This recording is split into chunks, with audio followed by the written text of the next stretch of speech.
So hello everyone and welcome back to Shom's chemistry. आज जो topic हम पढ़ने वाले हैं वो है हाइड्रोजन स्पेक्ट्रम और उसके कुछ क्वेश्चंस करने वाले हैं। तो स्पेसिफिकली ये वाला टॉपिक ही क्यों? देखो, एटॉमिक स्ट्रक्चर में जो हमारे जनरल एनर्जी वाले क्वेश्चन होते हैं, पहले ऑर्बिट में इतना है तो तीसरे में कितना है, रेडियस वाले क्वेश्चन होते हैं, तीसरे ऑर्बिट का ये है, दूसरे ऑर्बिट का ये है तो रेशियो बता दो, या फिर सिंपल क्वांटम नंबर के क्वेश्चन, वो सब हो जाता है। लेकिन उसके बीच में ये जो टॉपिक आता है, इसके क्वेश्चन में बच्चे कहीं ना कहीं फंस जाते हैं। ठीक है, इसलिए मैं आज सोच रहा हूँ कि इसका मैं बेसिक थोड़ा सा थ्योरी बताऊँ आपको। ठीक है, उसके कुछ न्यूमेरिकल्स कराऊँ जो कि प्रीवियस ईयर क्वेश्चन से जेईई मेंस के। ठीक है, तो चलिए शुरू करते हैं। इस वीडियो में मैं बहुत ज़्यादा थ्योरी के बारे में बात नहीं करूंगा, मैं थोड़ा सा मैथमेटिकल अप्रोच लेके चलूंगा, थोड़ा सा क्वेश्चंस कैसे सॉल्व करते हैं वो लेके चलूंगा। अगर आपको फुल थ्योरी देखना है तो आप फुल वीडियोस जाके देख सकते हो, बोर्स मॉडल का, हाइड्रोजन स्पेक्ट्रम का। ठीक है, मैं थोड़ा सा मैथमेटिकल अप्रोच को लेके इस वीडियो में बात करना चाह रहा हूँ। ठीक है, तो सबसे पहले हमें ये पता है कि बोर्स मॉडल में हाइड्रोजन का जो एटम है वो कुछ ऐसा दिखता है, बीच में न्यूक्लियस है और उसके ऊपर कुछ शेल्स है। ठीक है, कुछ शेल्स है जिनको आपने नंबरिंग कर रखा है। ठीक है, n=1, n=2, n=3, n=4 ऐसे चलता रहता है, जिसको आप अंदर से लेके बाहर तक n=1 को K शेल, n=2 को L शेल, n=3 को L शेल, M शेल ऐसे बोलते हो। ठीक है, तो इन ऑर्बिट्स में इलेक्ट्रॉन जो घूमता है, ठीक है, उसका जो एनर्जी है वो फिक्स है। ठीक है, उसका जो एनर्जी है वो फिक्स है, इसलिए हम इनको स्टेशनरी स्टेट्स भी बोलते हैं। ठीक है, बोर का पूरा कॉन्सेप्ट ही बेस्ड है क्वांटाइजेशन पे। क्वांटाइजेशन मतलब पहले से फिक्स्ड वैल्यूज, उसके अलावा इलेक्ट्रॉन और कोई एनर्जी का वैल्यू एज्यूम नहीं कर सकता अपने ऊपर। ठीक है, तो ये जो कोई भी शेल है, जैसे कि पहला शेल हो, दूसरा शेल हो, कोई भी शेल हो, उसको हम किससे बोलते हैं? एन से बोलते हैं। एन एक्चुअल में प्रिंसिपल क्वांटम नंबर है, बाद में जाके आप पढ़ते हो क्वांटम नंबर्स में। ठीक है, तो ये जो एनर्जी है ई, किसी भी शेल में एन, किसी भी शेल में n 1 हो सकता है, 2 हो सकता है, 3 हो सकता है, तो वो जो nth ऑर्बिट है उसमें जो इलेक्ट्रॉन की एनर्जी होती है वो हमें बोर्स मॉडल में देखने को मिलता है कि directly proportional to atomic number का स्क्वायर होता है। ठीक है, और सिमिलरली यही एनर्जी इनवर्सली प्रोपोर्शनल होता है 1/n²। ठीक है, 1/n² के। तो शेल नंबर अगर आप बढ़ाओगे तो एनर्जी क्या हो जाएगी? डिक्रीज हो जाएगी। ठीक है, शेल नंबर अगर आप बढ़ाओगे तो एनर्जी क्या हो जाएगी? डिक्रीज हो जाएगी। अब ये डिक्रीज कैसे हो जाएगी? डिक्रीज थियोरेटिकली तो आपको पता होगा, या फिर आप पढ़ो जाके, उसके बाद ही देखना। मैथमेटिकल पार्ट हमेशा बाद में पढ़ना चाहिए, पहले थ्योरी पढ़नी चाहिए। ठीक है, एक्चुअल में ये जो डिक्रीज होता है वो कैसे डिक्रीज होता है? वो नेगेटिव में डिक्रीज होता है। मतलब एक्चुअल में क्या हो रहा है? इंक्रीज हो रहा है, नेगेटिव में डिक्रीज हो रहा है। कैसे? अगर आपने वैल्यूज पढ़े हो -13.6, -3.4 तो आपको पता होगा। ठीक है, तो इन दोनों को अगर मैं कंबाइन कर दूं तो क्या मैं लिख सकता हूं? Proportional to z²/n², directly proportional to atomic number का square, inversely proportional to number of shell का स्क्वायर। ठीक है, शेल नंबर का स्क्वायर। तो यहाँ पे जो एक्चुअल इक्वेशन आता है उसमें बहुत सारे कांस्टेंट्स रहते हैं। ठीक है, इसलिए हमने उन कांस्टेंट को हटा के ये हम बोलते हैं जनरली याद करते हैं। तो वो सारे कांस्टेंट्स का अगर मैं वैल्यू लिख दूं, जैसे उसमें प्लैंक्स कांस्टेंट होगा, स्पीड ऑफ लाइट होगा, वो सारी चीजों का मैं अगर वैल्यू लिख दूं तो दो एक्सप्रेशन आते हैं मेरे पास। दो नहीं, एक्सप्रेशन एक ही आता है, अलग अलग यूनिट में। ठीक है, एक मुझे ये याद रखना पड़ता है, -13.6 z²/n², ये होता है इलेक्ट्रॉन वोल्ट में। Electron volt is an unit of energy. ठीक है, इलेक्ट्रॉन का एक यूनिट है एनर्जी का। ठीक है, और एक जो कि अपना ऐसा यूनिट है, -2.18 इंटू 10⁻18 z²/n² जूल। ठीक है, ऐसा यूनिट क्या है एनर्जी का? जूल। तो nth शेल में एनर्जी को लिखने के दो तरीके हैं, जूल में भी लिख सकते हो, ऐसा यूनिट हम फॉलो करते हैं। जूल जनरली बहुत बड़ा यूनिट हो जाता है इलेक्ट्रॉन के लिए, तो इलेक्ट्रॉन वोल्ट भी यूज होता है। ये दोनों एक्सप्रेशन आपको पता होना चाहिए अच्छे से। ये आपको कहां से मिलता है? बोर्स मॉडल से। ठीक है, बोर्स मॉडल के मैथमेटिकल कैलकुलेशन से मुझे ये देखने को मिलता है। तो कोई भी शेल अगर मैं आपको बोल दूं कि मुझे हाइड्रोजन एटम का, ये मैंने बोल दिया कि ये हाइड्रोजन एटम, हाइड्रोजन एटम के तीसरे शेल में एनर्जी बताओ, तो क्या करोगे? हाइड्रोजन का मुझे पता है एटॉमिक नंबर कितना होता है, Z = 1। तीसरा शेल बोलते हैं हम, तीसरा शेल मतलब n इक्वल टू 3। तो यहाँ पे 1 बिठाओगे, यहाँ पे 3 बिठाओगे, आपको उस शेल में हाइड्रोजन एटम के इलेक्ट्रॉन का जो घूम रहा है वो उसकी एनर्जी कितनी है वो आपको पता चलेगा। ठीक है, इतना तक क्लियर है, ये आपको पता ही होगा ऑलरेडी। अभी हम आगे बढ़ते हैं। तो देखो हम तो ये समझ गए कि इलेक्ट्रॉन जब तक एक ऑर्बिट में रहेगा तो उसकी एनर्जी कितनी रहेगी, लेकिन अब हमें ये भी पता है कि इलेक्ट्रॉन जो है एक ही शेल में हमेशा नहीं रहती है। इलेक्ट्रॉन एक शेल से दूसरे शेल पे जंप करती है। ठीक है, एक शेल से इलेक्ट्रॉन दूसरे शेल पे जंप करती है। अब अगर सारे ऑर्बिट्स में एनर्जी ऑलरेडी फिक्स है, ठीक है, सारे ऑर्बिट्स में एनर्जी ऑलरेडी फिक्स है, जैसे कि मैंने बोल दिया इसमें 5 है, इसमें 10 है, इसमें 15 है, इसमें 20 है, यूनिट है एनर्जी का, कोई भी यूनिट है, एक्चुअल में इतना नहीं होता है, मैं बस समझने के लिए बोल रहा हूं। तब इलेक्ट्रॉन जब जंप करता है ना, जैसे कि उसने पहले शेल से जिसमें एनर्जी 5 यूनिट है उससे उसने जंप कर दिया तीसरे शेल पे जहां पे एनर्जी 15 है, तो एक्स्ट्रा जो है पहले कितना था, पहले शेल में 5 यूनिट एनर्जी होता है और तीसरे शेल में कोई इलेक्ट्रॉन होता है तो उसका 15 यूनिट एनर्जी चाहिए। तो बाकी 10 यूनिट एनर्जी कहां से आएगा, वो आपको बाहर से देना पड़ता है, वो आपको बाहर से एक्स्ट्रा एनर्जी सप्लाई करना पड़ता है। ठीक है, उस केस में हम बोलते हैं एनर्जी एब्जॉर्ब कर रहा है इलेक्ट्रॉन। ठीक है, एनर्जी एब्जॉर्ब कर।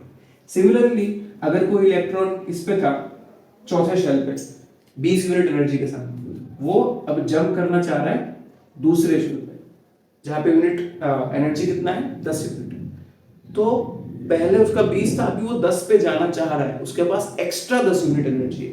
वो एक्स्ट्रा 10 यूनिट एनर्जी कहां जाएगा, वो अभी वही 10 यूनिट एनर्जी एक्स्ट्रा रिलीज कर देगा in the form of electromagnetic radiation, in the form of electromagnetic radiation. तब हम बोलते हैं उसने एनर्जी एमिट किया है।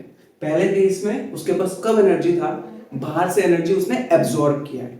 दूसरे केस में उसके पास ज्यादा एनर्जी था, उसने एनर्जी लूज किया है या एनर्जी एमिट किया है और वो लोअर एनर्जी पे जा रहा है। इसी से दो टाइप ऑफ स्पेक्ट्रम बनता है, एब्जॉर्प्शन स्पेक्ट्रम और एमिशन स्पेक्ट्रम। ठीक है, तो स्पेक्ट्रम में लाइन आता है, ठीक है, जिसको आप बोलते हो line spectrum of hydrogen. Line आता है जो स्पेक्ट्रम का, उसकी एनर्जी कितनी होगी। ठीक है, वो जो लाइन है वो एक्चुअल में क्या है, इलेक्ट्रोमैग्नेटिक रेडिएशन है। और हमें अच्छे से पता है इलेक्ट्रोमैग्नेटिक रेडिएशन जो है इज एन एनर्जी। ठीक है, उसका अगर एनर्जी है तो उसकी खुद की एनर्जी होगी, खुद की फ्रीक्वेंसी होगी और खुद की वेवलेंथ भी होगी। ठीक है, तो वो एनर्जी कितना होता है, जैसे मैंने अभी वाला एग्जांपल लिया 20 से 10 में गया, 20 से 10 में गया, तो बाकी 10 यूनिट है उसकी एनर्जी। आपने कैसे निकाला, आपने किया है final minus initial, final minus initial, या फिर आप बोल सकते हो higher shell minus inner shell. Higher shell में कितना है 20, इनर शेल में कितना है 10। तो उसने जो रिलीज किया है अभी इलेक्ट्रोमैग्नेटिक रेडिएशन, उसका एनर्जी भी 10 यूनिट होगा, उसका एनर्जी भी 10 यूनिट होगा। ये अगर आप समझ गए हो तो रिडबर्ग इक्वेशन रटने की कोई जरूरत है ही नहीं। कैसे, मैं अगर बोलता हूं कि जो मेरा एमिट होगा लाइन या फिर जो मेरा एब्जॉर्ब होगा लाइन, उसकी एनर्जी है E। ठीक है, तो उसकी एनर्जी कितनी होगी, वो जहां से जहां जंप कर रहा है उन दोनों शेल्स के बीच का डिफरेंस, उन दोनों शेल्स के बीच का डिफरेंस, उन दोनों शेल्स के बीच का डिफरेंस, चलो मैं बोल देता हूं E final minus E initial, E final minus E initial. जैसे हमने यहाँ पे देखा 20 माइनस 10 करके हमने बोल दिया 10। ठीक है, उसी हिसाब से हमने लिखते हैं E final minus E initial. ठीक है, अब देखो मैं इनके हिसाब से यहाँ पे अलग से वो नहीं लिख सकता क्या, जो मैंने अभी एनर्जी का एक्सप्रेशन लिखा है वैसे मैं लिख देता हूँ उनके लिए E फाइनल। अब देखो कौन कौन सी चीजें सेम रहेगी, माइनस 2.18 इंटू 10 की पावर माइनस 18, जेड स्क्वायर तो सेम रहेगा, जेड स्क्वायर तो सेम रहेगा, सेम एटम में ही तो जंप कर रहा है ना। चलो एग्जांपल ले लिया हाइड्रोजन एटम में जंप कर, ठीक है, तो जेड स्क्वायर तो जेड स्क्वायर रहेगा, 1 स्क्वायर बाद में डाल देना, जरूरी नहीं कि हाइड्रोजन एटम हो, अलग एटम भी हो सकता है। ठीक है, divided by F final shell, उसको मैंने बोल दिया एनएफ, ये मैं लिख सकता हूं ईएफ के लिए। सिमिलरली ईआई के लिए मैं क्या लिख सकता हूं, सेम चीज minus Z square by N initial square, ये लिख सकता हूं। ठीक है, तो अब देखो क्या हो रहा है यहाँ पे, अगर मैं कॉमन ले लूं माइनस 2.18 इंटू 10 की पावर माइनस 18, ठीक है, और क्या है जेड स्क्वायर भी कॉमन है, जेड स्क्वायर भी कॉमन ले लिया। ठीक है, उसके बाद बचा क्या है 1 by N F square, 1 by N F square minus 1 by N I square. सही है, बन रहा है धीरे धीरे रिडबर्ग इक्वेशन की तरह, यही होता है रिडबर्ग इक्वेशन। इसको आप थोड़ा सा और अच्छे से लिख लेते हो, ठीक है। इक्वल टू क्या हो गया, और ये जो ई लिखा है मैंने, इसको आप डेल्टा ई लिख दो। डेल्टा का मतलब क्या है, चेंज, ठीक है, क्योंकि ये चेंज हो रहा है, एक शेल से दूसरे शेल में वो जंप कर रहा है, तो उन दोनों के बीच का एनर्जी चेंज होता है, इसलिए आप इसको क्या लिखते हो, डेल्टा ई। अब देखो, अब आपको पहले से प्लैंक्स क्वांटम थ्योरी से पता है कि कोई भी एनर्जी होता है रेडिएशन, तो उसको हम क्या लिख सकते हैं, E equals to H nu लिख सकते हैं, E equals to H nu लिख सकते हैं, या हम उसको क्या लिख सकते हैं, E equals to H C by lambda, E equals to H C by lambda, either wavelength के फॉर्म में या फ्रीक्वेंसी के फॉर्म में, दोनों हम लिख सकते हैं। इक्वल टू ये आप लिख दो फिर से अगर आप चाहो तो,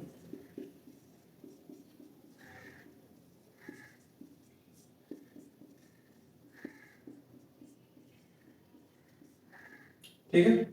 उसके बाद हम क्या कर सकते हैं, 1/λ, इस फॉर्म में अपने एनसीईआरटी में या फिर जनरली जहाँ पे पढ़ाया जाता है ऐसे पढ़ाया जाता है 1/λ के फॉर्म में।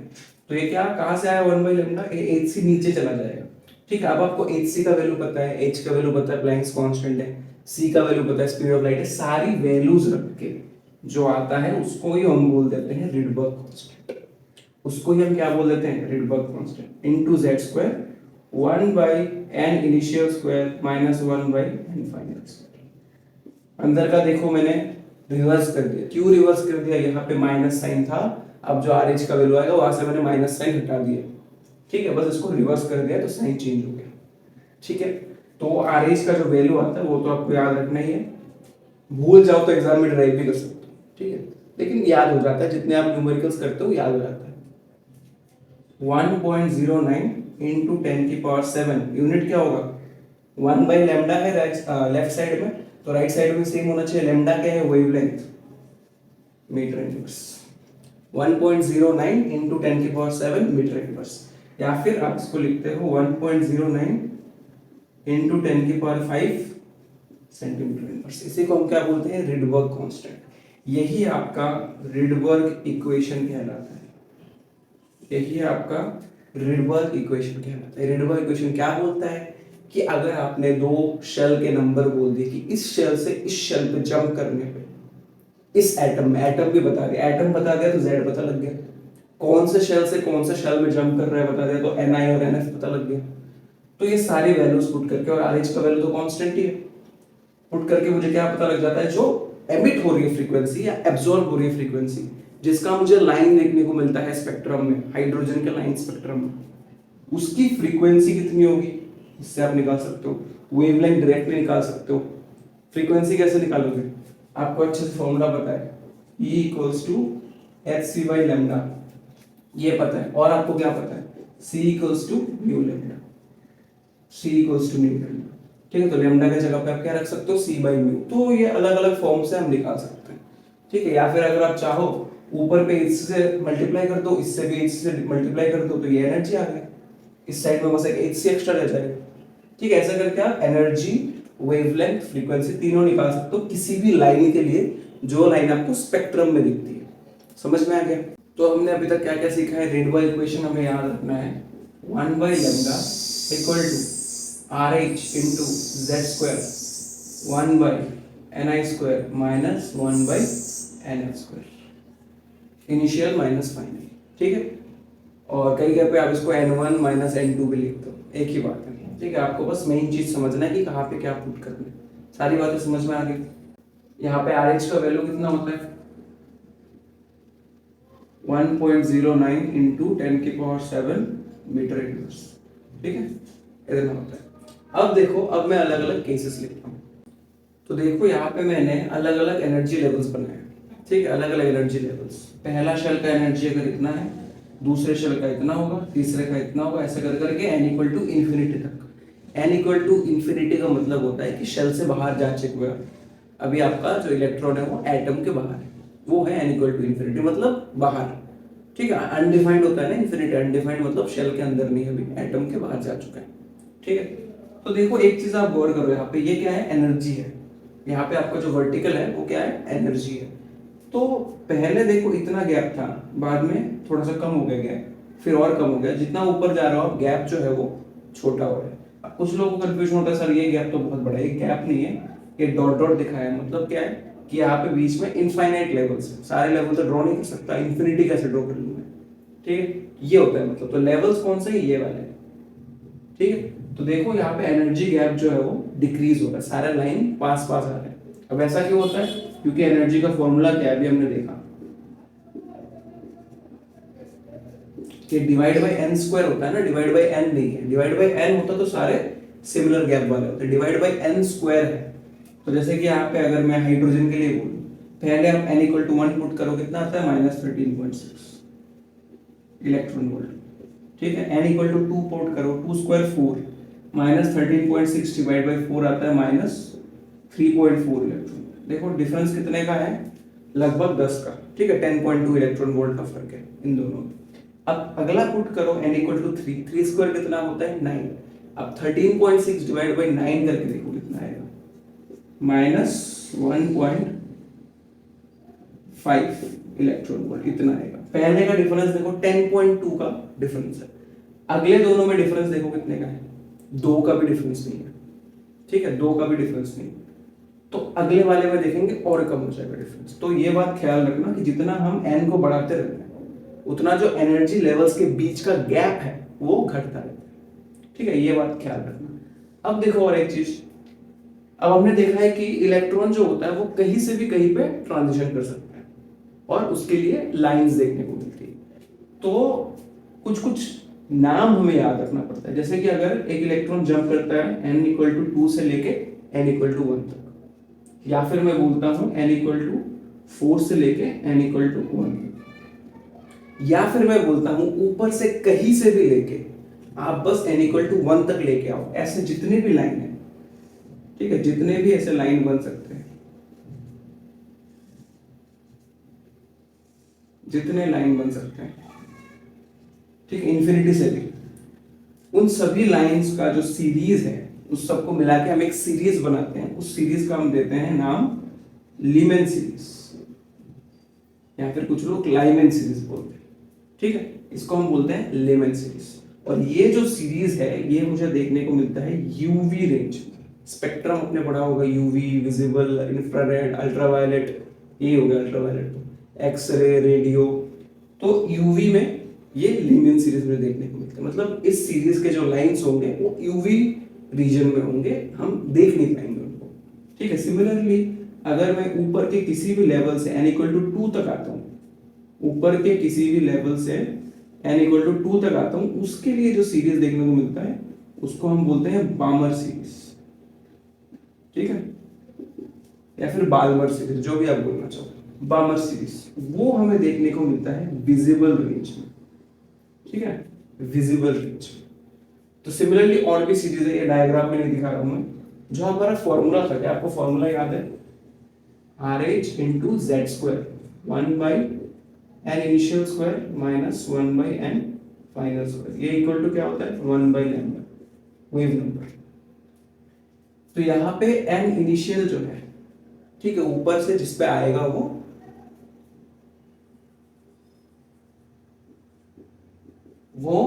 जब 1 होता है उसको हम क्या बोलते हैं लीमेन सीरीज, उसको हम क्या बोलते हैं लीमेन सीरीज। जब यही इक्वल टू 2 हो जाता है उसको हम क्या बोलते हैं बामर सीरीज, ठीक है। जब यही इक्वल टू 3 हो जाता है उसको हम बोलते हैं पैशन सीरीज। ये जो नाम है ये आपको याद ही करने, उसका कोई लॉजिक नहीं है, साइंटिस्ट के नाम है, आपको नाम याद करने, ठीक है। इक्वल टू 4 हो जाता है उसको हम बोलते हैं ब्रैकेट सीरीज,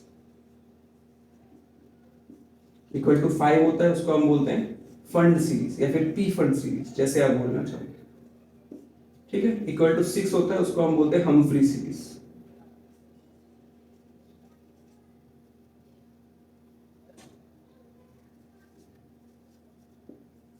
हम्फ्री सीरीज, ठीक है। तो ये आपको नाम याद करने, पहले पे आता है तो लीमेन सीरीज, दूसरे पे आता है तो बामर सीरीज, तीसरे पे आता है तो पैशन, चौथे पे ब्रैकेट, पांचवे पे फंड और छठे पे हम्फ्री सीरीज। ये वाला मुझे कौन से रीजन में देखने को मिलता है यूवी रीजन, यही वाला मुझे देखने को मिलता है विजिबल रीजन। ये जितना मैंने लिखा है ये सारा याद करना है, कारण क्या है क्योंकि नाम से पूछ सकते हैं बोल सकते हैं विजिबल रेंज में बताओ, तो आपको पता होना चाहिए विजिबल रेंज में कौन सा सीरीज होता है, बार्मर सीरीज। मतलब आप फॉर्मूले में ni इक्वल टू क्या डालोगे, 2। तो ये सारी चीजें पता होनी चाहिए और ज्यादा हार्ड नहीं याद करना। क्यों, देखो पहले वाला यूवी होता है, दूसरे वाला विजिबल होता है, बाकी जितने होते हैं वो सारे होते हैं इंफ्रारेड रीजन में, बाकी सारे होते हैं इंफ्रारेड रीजन में, ठीक है। अब देखो हमें कुछ स्पेसिफिक केस पढ़ने जिससे आपको एग्जाम में क्वेश्चन करने में बहुत आसानी है, ठीक है।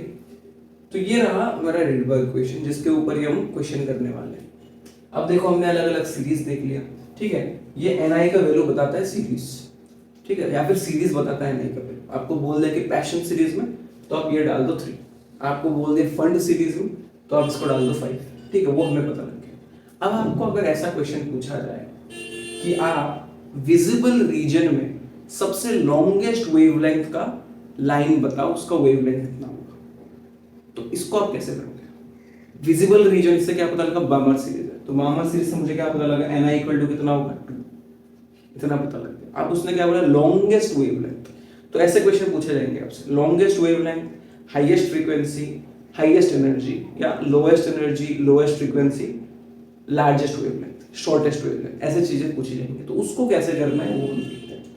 बस एक याद रखना, ठीक है, याद करना तो कुछ है नहीं, लेकिन जो कंफ्यूज होते हैं उनको लिए मैं बोल रहा हूँ, बस एक याद रखना, अलग अलग याद मत रखना।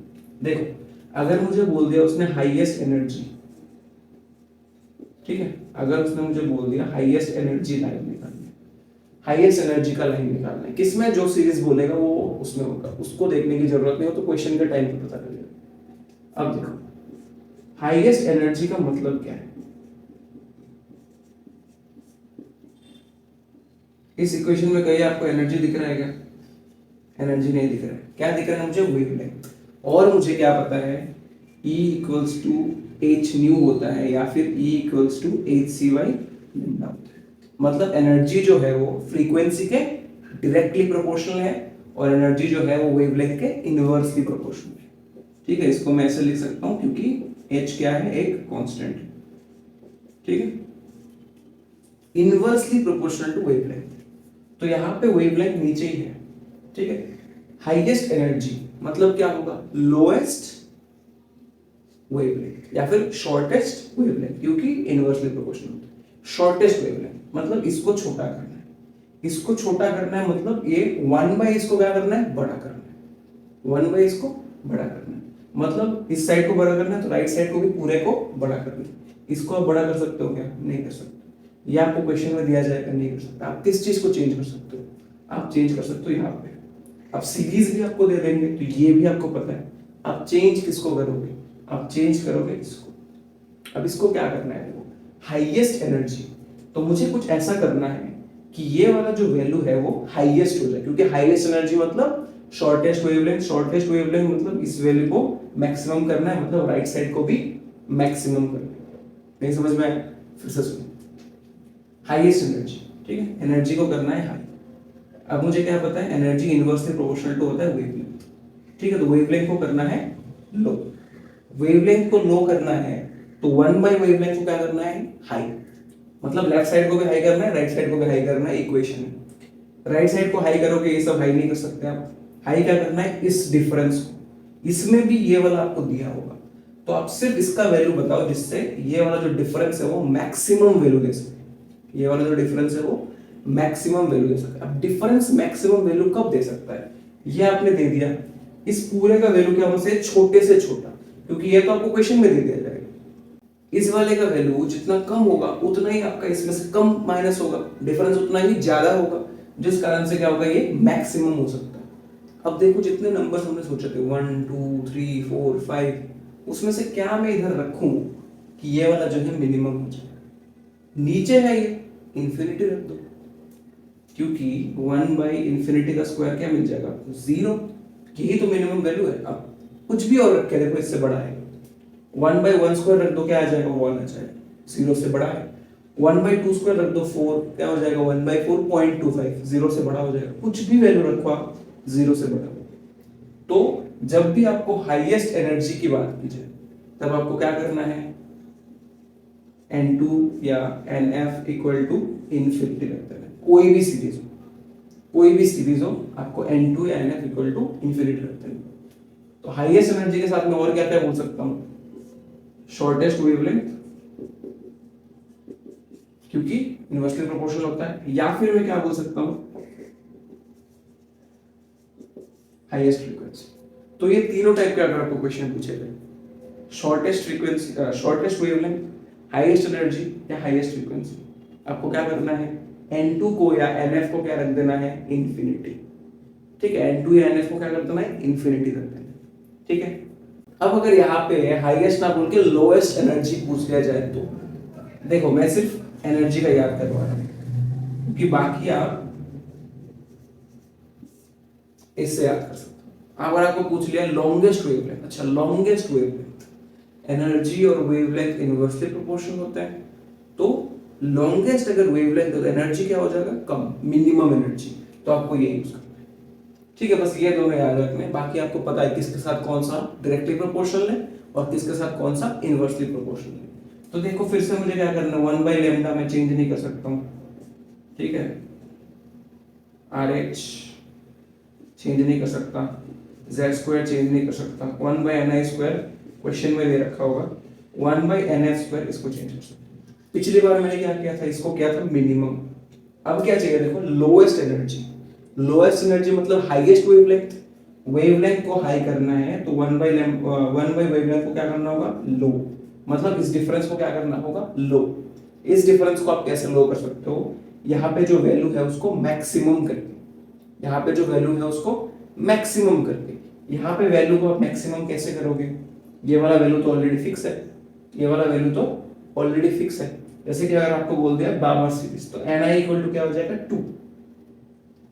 तो इस वाले को आप मैक्सिमम कैसे कर सकते हो, नीचे रख दो सबसे छोटा नंबर जो कि 2 से बड़ा है। ठीक है, बार्मर सीरीज मतलब क्या है, Ni equal to 2, Balmer series, तो 1 तो नहीं हो सकता। ठीक है, कहां से होना होगा, 3 से 2 में आना होगा, या फिर 4 से 2 में होगा, 5 से 2 में होगा, मतलब 2 से बड़ा वैल्यू, 2 से नेक्स्ट हायर जो भी वैल्यू है वो रख दो। ठीक है, तो आप NF को क्या करोगे,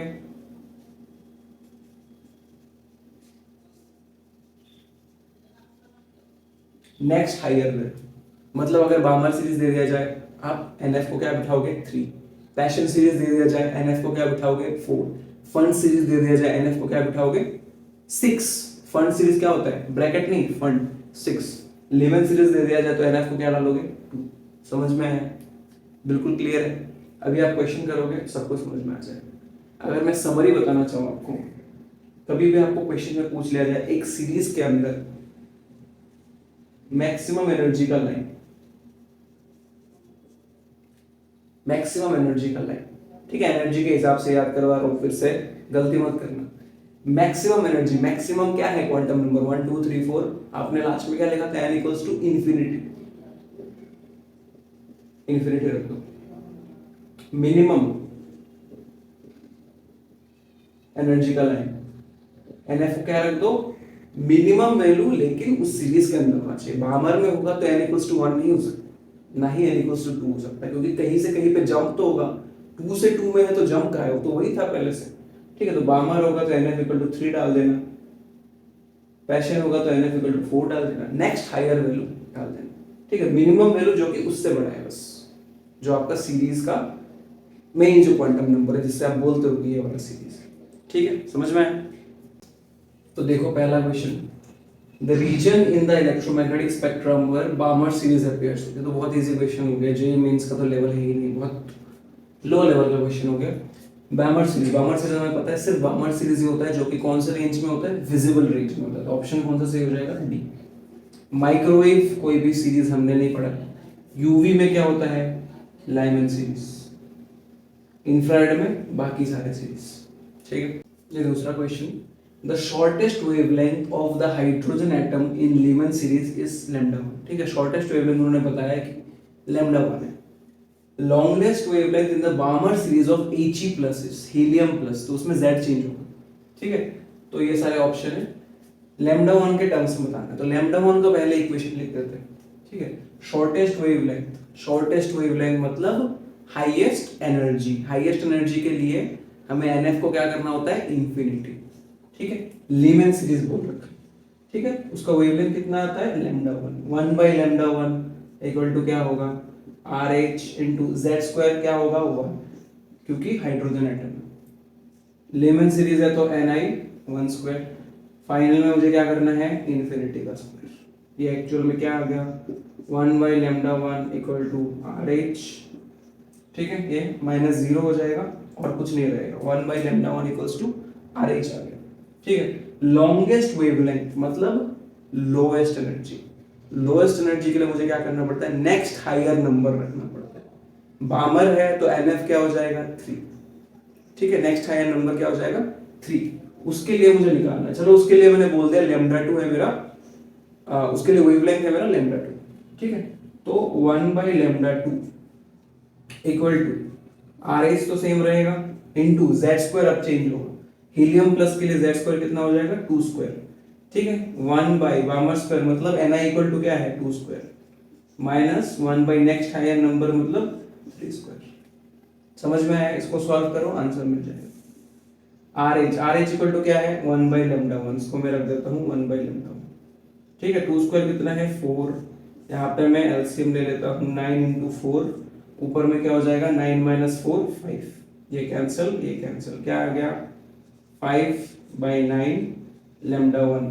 अब गलती से भी इसको आंसर मत लिख देना, क्योंकि उसने पूछा क्या है वेवलेंथ पूछा है, ये क्या है 1 बाई वेवलेंथ है, वेव नंबर बता रहे हो, ठीक है, इसको इन्वर्स करेंगे तो क्या आएगा 9 lambda 1 by 5, 9 lambda 1 by 5, option D is the correct answer.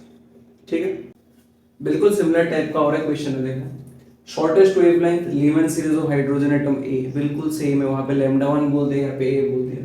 फिर यहाँ पे पूछ लिया लॉन्गेस्ट वेवलेंथ, सेम उसकी तरह, बस पैशन सीरीज बोलते हैं इस बार। पिछली बार क्या था लीमन सीरीज था, सॉरी बामर सीरीज था, इस बार पैशन सीरीज पूछ लिया। फिर से पहले वाले की तरह बोलते, इस बार ए बोल दिया, ठीक है, तो क्या हो जाएगा 1 by A equal to R H into Z square मतलब 1 स्क्वायर, हाइड्रोजन की बात हो रही है, लीमन सीरीज की बात हो रही है। शॉर्टेस्ट वेवलेंथ के लिए मुझे क्या करना होता है हाईएस्ट एनर्जी मतलब इन्फिनिटी का स्क्वायर, तो क्या आ गया इधर 1 by A equal to R H. ठीक है, फिर से दूसरे वाले के लिए लिखते हैं, इसके लिए मैं लैम्डा पकड़ लेता हूँ वेवलेंथ, ठीक है, 1 बाई लैम्डा इक्वल टू क्या हो जाएगा are H into Z square, फिर से हीलियम के लिए 2 स्क्वायर, ठीक है, बामर सीरीज है, नहीं बामर नहीं पैशन सीरीज है, पैशन सीरीज है तो 3 स्क्वायर। लॉन्गेस्ट वेवलेंथ मतलब लोएस्ट एनर्जी, लोएस्ट एनर्जी के लिए क्या करना होता है नेक्स्ट हायर नंबर, 3 का नेक्स्ट हायर नंबर क्या है 4, ठीक है, कितना आ जाएगा आर एच इंटू 4, यहाँ पे मैं कर देता हूँ 9 और 16, 9 इंटू 16 माइनस 9 कितना होता है 7, ये 4 4 जा 16 हो गया, 7 आर एच डिवाइड बाई 36, ये क्या आ गया 1 बाई लैम्डा, तो लैम्डा इक्वल टू कितना आ जाएगा 36 बाई 7 आर एच। अब आर एच इक्वल टू क्या है 1 बाई ए, ठीक है, 1 बाई ए क्या हो गया 36 a by 7, 36 a by 7, D is the correct answer. ये वाला क्वेश्चन देखो, heat treatment of muscular pain involves radiation of wavelength of about 900 nanometre, ठीक है, पहले वाले स्टेटमेंट से कोई मतलब नहीं है, हमें मतलब है इस वैल्यू से 900 nanometre. Which spectral line of hydrogen atom is suitable for this, तो रेडवाई इक्वेशन आपको पता है, नीचे वेवलेंथ आता है, ठीक है, वेवलेंथ आता है, आप इन सारे वैल्यूज को बिठा के देख सकते हो किसमें 900 नैनोमीटर आ रहा है, ठीक है, वही आंसर हो जाएगा। ठीक है, तो देखो इन्फिनिटी वाले वैल्यूज कैलकुलेट करना इजी है, क्योंकि एक कैंसिल हो जाएगा, 1 बाई इन्फिनिटी स्क्वायर क्या होता है 0, तो उनको करके देख लो, ठीक है, तो आर एच जो भी है वो है इनटू जेड स्क्वायर, सारे हाइड्रोजन एटम में वो नहीं देखना है, क्या देखना है बस 1 by n1 square minus 1 by n2 square, इसमें क्या होगा 1 by 1 minus 1 by infinity square, ठीक है, इसमें क्या होगा 1 by 2 square minus 1 by infinity square, ठीक है, इसमें क्या होगा 1 बाई 5 स्क्वायर माइनस 1 बाई, उल्टा लिख दिया मैंने, 1 by 3 square minus 1 by 5 square, इसमें क्या होगा 1 by 3 square minus 1 by infinity square, ठीक है, सभी में आर एच कॉन्स्टेंट है। आर एच का वैल्यू कितना होता था 1.09 इंटू 10 की पावर 7, 1.09 इंटू 10 की पावर 7 मीटर इनवर्स, है ना, ये होता है, तो देखो यहाँ पे क्या आ रहा है, इसमें जो ब्रैकेट का वैल्यू है वो मैं सॉल्व कर रहा हूँ, 1 ही रह जाएगा। इसमें क्या हो जाएगा 1/4 हो जाएगा। इसमें क्या हो जाएगा 1/9 माइनस 1/25। ठीक है, तो क्या आ जाएगा 25 इंटू 9 और यहाँ पे हो जाएगा 16। इस पे क्या हो जाएगा 1/9 माइनस 0, 1/9 ही रह जाएगा। ठीक है, तो यहाँ पे मुझे लाना क्या है 900 नैनोमीटर। ठीक है, 900 नैनोमीटर। आप क्लियरली देख के बोल सकते हो बिना कोई कैलकुलेशन किए आंसर कौन सा होगा, ये वाला होगा, क्योंकि ये हम क्या निकाल रहे हैं 1/λ। इसको पलट देने से जो 9 वाला फैक्टर है वो आ जाएगा, आंसर ऑप्शन नंबर 4 हो जाएगा। आंसर ऑप्शन नंबर 4 हो जाएगा। इस वाले क्वेश्चन को देखते हैं। Which transition in the hydrogen spectrum would have the same wavelength as that of the Balmer line from n equal to 4 to n equal to 2 in helium plus? तो helium plus के लिए एक line बताया हुआ है, उसके जैसा same wavelength रखने वाला हाइड्रोजन में इनमें से कौन सा होगा। तो हीलियम वाले के लिए हम रेडो इक्वेशन लिख देते हैं, लैम्डा पकड़ लिया मैंने वेवलेंथ। ठीक है, क्या हो जाएगा RH into Z square. Z square क्या है हीलियम के लिए 2 स्क्वायर मतलब 4। ठीक है, 1/n1 square minus 1/n2 square. Initial क्या है ये 4 से 2 में गया है। ठीक है, 4 से 2 में गया, 4 से 2 में गया। ठीक है, 4 से 2 में गया, क्या आ जाएगा RH इंटू 2 स्क्वायर, इधर 4 स्क्वायर इंटू 2 स्क्वायर, ये कैंसिल हो जाएगा। ऊपर क्या बच जाएगा 2 स्क्वायर माइनस 4 स्क्वायर, क्या आ गया RH, ये हो गया ऊपर -12 नीचे 16, क्या आ गया -3/4 RH। माइनस देके घबराना नहीं है, माइनस और प्लस का एक ही मतलब होता है कि वो एब्जॉर्ब हो रहा है कि एमिट हो रहा है। एब्जॉर्ब के लिए आपने प्लस दिया होगा तो एमिट के लिए माइनस हो जाएगा। एब्जॉर्ब के लिए अगर आप बोलते हो माइनस है तो एमिट के लिए प्लस हो जाएगा, बस और कुछ नहीं है। ठीक है, तो इनमें अभी सब में करके देखना है कि -3/4 RH किसके लिए आ रहा है। जैसे इस पे पुट किया है बिल्कुल इसमें पुट करना है। बस एक बात का ख्याल रखना, ये था हीलियम प्लस के लिए, इसलिए Z का वैल्यू हमने कितना लिया था 2। ये सारे किसके लिए है हाइड्रोजन स्पेक्ट्रम, मतलब Z का वैल्यू क्या होगा 1। तो Z का वैल्यू से कोई दिक्कत नहीं है, RH तो होना ही है। चेक क्या करना है मुझे, बस n के वैल्यूज बैठा के देख लो किसमें -3/4 आ रहा है। ठीक है, ये 3 और 4 का है तो 1/3 स्क्वायर माइनस 1/4 स्क्वायर, क्या हो जाएगा 1/9 माइनस 1/16। नीचे 16 इंटू 9 ऊपर 7, कभी नहीं हो सकता, ऑप्शन है कभी नहीं हो सकता। 7 प्राइम नंबर है, कभी भी 3/4 नहीं आ सकता। 1 to 2 1/1 स्क्वायर माइनस 1/2 स्क्वायर, कितना आ गया 1 माइनस 1/4। हाँ, ये कितना आ गया 3/4 आ गया, लेकिन मुझे चाहिए क्या -3/4। तो आंसर क्या होगा ऑप्शन सी। करके देख सकते हो 1/2 स्क्वायर माइनस 1/1 स्क्वायर मतलब 1/4 माइनस 1, कितना हो गया -3/4। ठीक है, और RH तो रहेगा, तो आपका सही आंसर हो जाएगा ऑप्शन नंबर सी। डी का भी करके देख लो, होना तो नहीं है 1/1 स्क्वायर माइनस 1/3 स्क्वायर। ठीक है, तो क्या हो गया नीचे 9 रह गया, ऊपर 9 माइनस 1 8/9 हो जाएगा।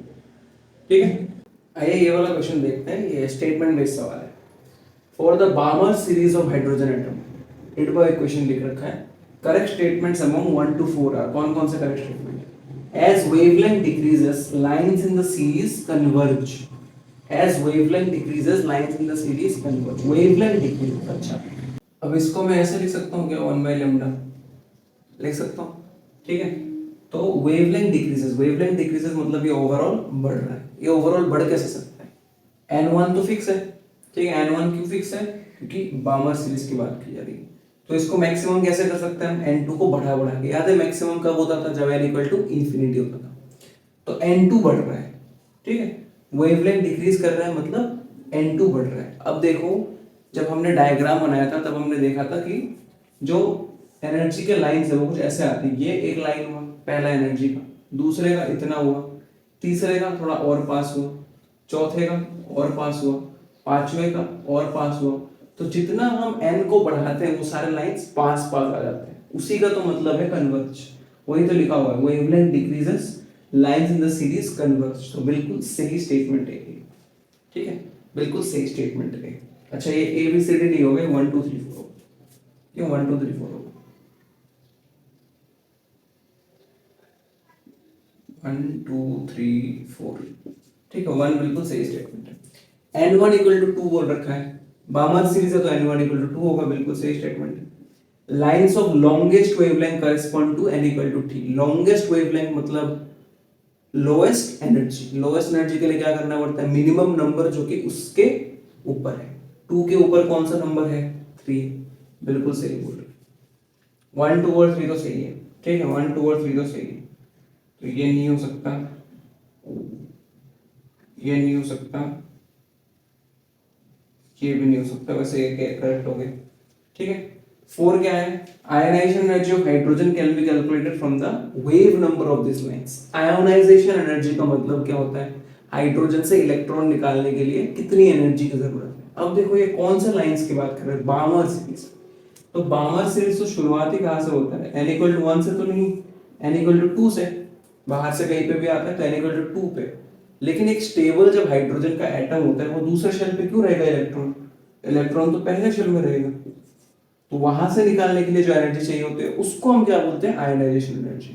तो ये बामर सीरीज के किसी भी लाइन से हमें आयनाइजेशन एनर्जी के बारे में नहीं पता लग सकता, तो ऑप्शन 4 जो है वो गलत ऑप्शन। इस वाले क्वेश्चन में देखो क्या बोल रहे हैं, for any series of lines in atomic hydrogen, hydrogen है मतलब z² 1 होगा हमेशा, delta mu bar equals to nu bar max minus nu bar minimum, maximum minus minimum का difference is the difference between in the maximum and minimum frequencies of spectral line, मतलब maximum minus minimum मुझे निकालना है। What would be ये ratio, ऊपर Lyman का है और नीचे बामर का है, तो दोनों का निकालना है। लेमन के लिए निकालना है मैक्सिमम माइनस मिनिमम फ्रीक्वेंसी और बामर के लिए निकालना है maximum minus minimum frequency. Frequency directly proportional to energy होता है, तो मैक्सिमम के लिए हम क्या करेंगे, NF इक्वल्स टू इन्फिनिटी डालेंगे, मिनिमम के लिए क्या करेंगे, नेक्स्ट हायर नंबर डालेंगे, ठीक है। तो दोनों के लिए निकाल लो, डेल्टा म्यू बार किसके लिए, लीमन के लिए, मैक्सिमम माइनस मिनिमम, ठीक है, RH इंटू z² क्या है 1², ठीक है। मैक्सिमम के लिए क्या करेंगे हम 1/1² माइनस 1/∞², लीमन की बात कर रहे हैं मैक्सिमम, ठीक है। मिनिमम के लिए क्या करना है, RH into 1² 1/1² minus next higher number, next higher number क्या है, ये आ जाएगा। देखो फिर क्या आ जाएगा, RH इंटू 1² कॉमन ले लो, क्या बच जाएगा 1/1² माइनस 1/∞² माइनस 1/1² माइनस माइनस हो जाएगा प्लस 1/2², ये कैंसिल, ये कैंसिल, 1/∞² क्या होता है 0, बचा क्या RH 1/2² मतलब RH/4। सिमिलरली अगर मैं बामर के लिए निकालूं, अगर मैं बामर के लिए निकालूं, बामर में क्या हो जाएगा Ni इक्वल्स टू 2, तो इधर 1/1² देखो कट गया, उसमें 1/2² कट जाएगा दोनों में, 1/∞² 0, इसमें भी सेम रह जाएगा। तो बचने क्या वाला है, नेक्स्ट हायर नंबर, इसमें क्या था 2², उसमें क्या हो जाएगा 3², 3² क्या होता है 9, तो इसमें क्या मैं लिख सकता हूँ डायरेक्टली 9। अगर नहीं समझ में आएगा तो लिख के देख सकते हो, 1/3² आएगा लास्ट में, तो RH/9। मुझे इन दोनों का रेशियो लेना है, इन दोनों का रेशियो लेना है, delta nu bar Lyman divide by delta nu bar Balmer, क्या RH कैंसिल हो जाएगा, नीचे का 9 ऊपर आ जाएगा, आंसर क्या होगा 9/4। Option A is the correct answer.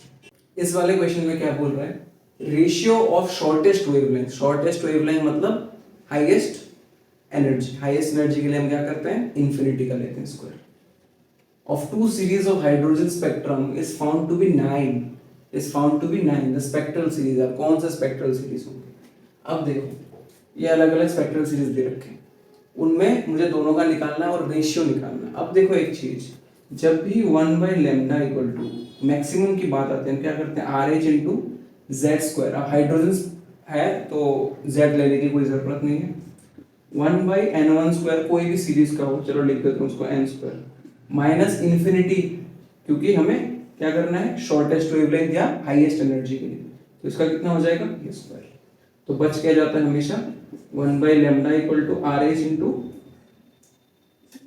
1/n², ये हो जाता है, ठीक है। तो लैम्डा जो है वो क्या हो जाता है n² RH, तो RH जो है जब हम दोनों का रेशियो लेंगे, क्योंकि यहाँ पे क्या बोला है, रेशियो बोला हुआ है, तो सिर्फ किसके ऊपर डिपेंड कर रहा है, n स्क्वायर के ऊपर। तो इसका क्या होता है, पैशन सीरीज का, पैशन सीरीज का होता है 3 square 9 ratio. P fund series का क्या होता है, पी फंड सीरीज का होता है 5 स्क्वायर होता है 25। तो इसमें 9 नहीं आ रहा है। बामर एंड ब्रैकेट मतलब 4 स्क्वायर 16, सॉरी बामर होता है 2 स्क्वायर 4 और ब्रैकेट 4 स्क्वायर 16 नहीं आ रहा है। पैशन सीरीज 3 स्क्वायर क्या आ जाएगा 9, लीमन 1 स्क्वायर क्या आ जाएगा 1। तो आ गया रेशियो 9, आंसर सी है।